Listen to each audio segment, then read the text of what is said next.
Transformers, more than meets the eye. Autobots waste their power to destroy the evil forces of the Decepticons. Hey, welcome to Half the Battle. Look what I got! Today we'll be taking a look at the Soundwave HISS tank. This vehicle was released in 2016 as a San Diego Comic-Con exclusive, with some original vehicle parts. Yeah, it uses the body and most parts of the 2005 Toys R Us exclusive HISS tank, with two exceptions we'll get to later. This tank was part of a G.I.Joe and Transformers set that also had a Zartan and Scarlet figure, and a Rattler redeco called Autobot Powerglide. Naturally, I only got the HISS because that's all I care about. Oh, don't look at me like that, Powerglide. You're cool, you're just not HISS tank cool. By the way, this wasn't the first time a HISS tank was turned into a Transformers character. Hell, it wasn't even the first time it was a San Diego Comic-Con exclusive. Shockwave was available in 2012 as a Retaliation HISS tank redeco.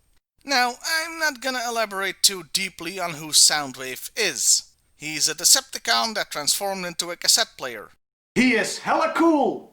If you want more info, you can spend a few hours reading various wikis to get the full Soundwave experience.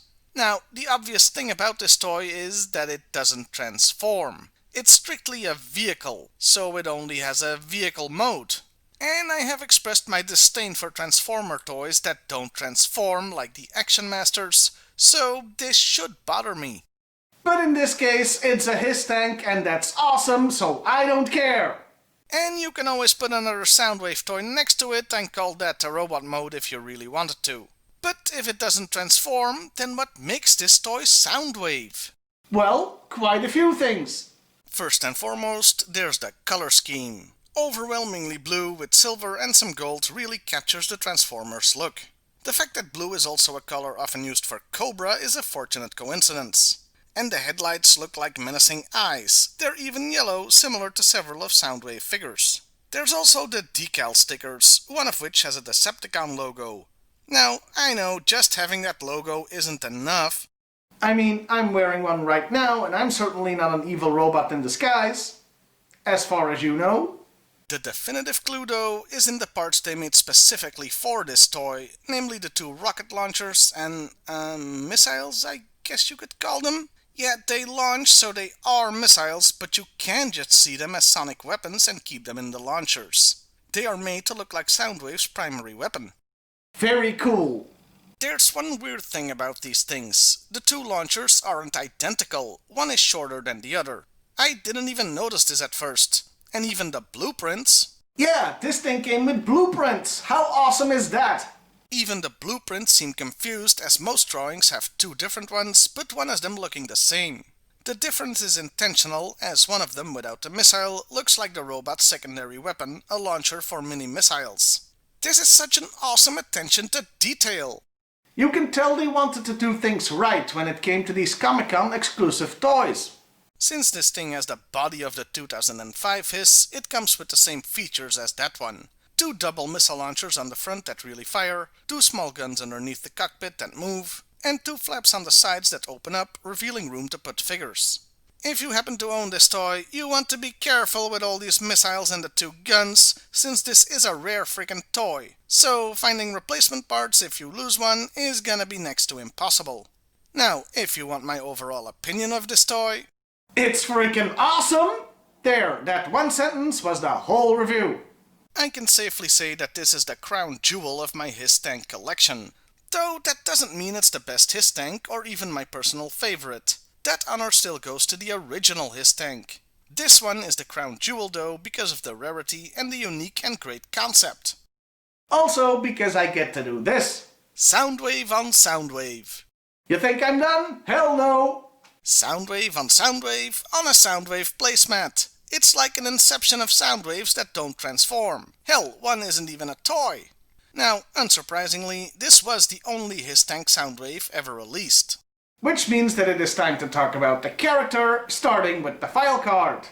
Now, as I've said at the beginning, I'm not gonna go into Soundwave's whole history. That would take more time than I have this year, but this toy did come with a file card. Again, how awesome is that?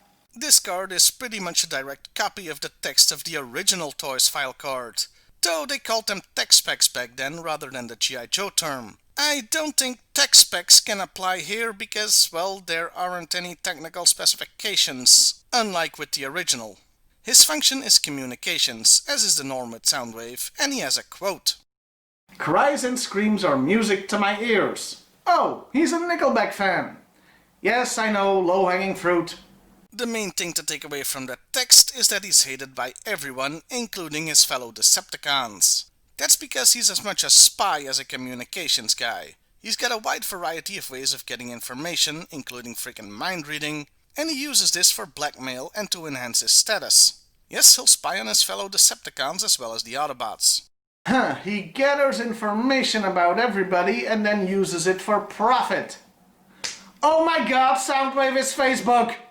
It all makes sense now, even the colors are similar. The only other bit of information we get on this Soundwave is the packaging for the Comic-Con box set.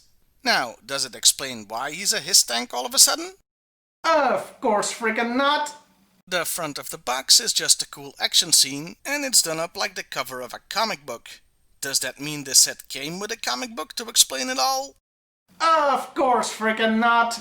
Though I can sort of understand why not. A G.I. Joe and Transformers crossover would require more time to tell than you'd get in just one comic.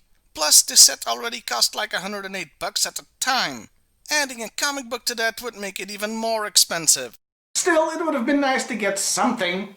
Even the back of the box isn't any bloody help, as it just says crossovers have happened before, and this is a new one. So the hows and whys are completely left up to the imagination of the buyer. Which is okay, I guess. It was after all just a Comic-Con set, they weren't launching a new toy line or anything. And since there's like no lore associated with this toy, any G.I. Joe fan that has it could easily just use it as another HISS tank. One with a Decepticon logo, granted, but you don't have to put that sticker on there. Hell, if you compare my toy with others online, you'll see mine doesn't even have all the stickers on it. That's because I got this one with all parts still in their plastic bags, including the sticker sheet. So I had to put them on myself. And just like when I was a kid, I only put on the stickers I wanted to. As an aside, this was a real joy to do. I can't remember the last time I put stickers on a G.I. Joe vehicle, or a Transformer for that matter. And that's about all I have to say about HISS Soundwave. In conclusion, I freaking love this thing. Though I have to admit I broke my own rule with this review. Normally, when I get a new G.I. Joe toy, I like to wait at least a few weeks before making a video on it, since when you do get a new toy, you tend to look at it most favorably at first, like you're in the honeymoon phase, making it harder to be objective. But in this case, I just said screw it, it's a HISS tank, and it's Soundwave, and that's freaking awesome! Yeah, I'm pretty confident to say right now that this will remain one of the favorite pieces of my HISS tank collection. Well, I'll see you next time, everybody, and hey, why not like, share, and subscribe if that's your thing? Transformers, for the meat tonight. Autobots waste their power to destroy the evil forces of the Decepticons. Transformers. Who's my little Soundwave? I'm gonna pet you and feed you every single day. Who's a great Transformer? You are! Yes, you are!